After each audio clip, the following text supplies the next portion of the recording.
Majelis Hakim Pengadilan Negeri Denpasar menjatuhkan putusan bersalah pada Indrawati Hartanto, warga Denpasar.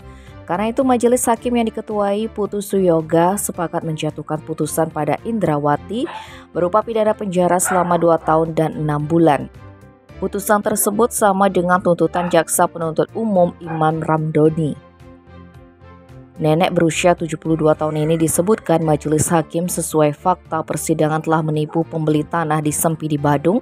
Ulah Indrawati tersebut mengakibatkan kerugian bagi korban Made Adiase sebesar 200 juta rupiah dan Igusti Ayu Nyoman Winarti sebesar 345 juta rupiah.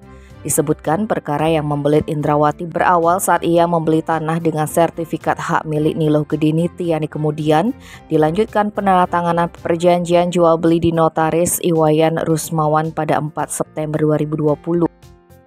Dalam perjanjian itu disepakati Indrawati telah membayar tanah milik Niloh Gediniti sebesar 800 juta rupiah dari total harga yang disepakati sebesar 2,7 miliar rupiah. Sedangkan sisanya akan dibayar dari penjualan atau pihak ketiga.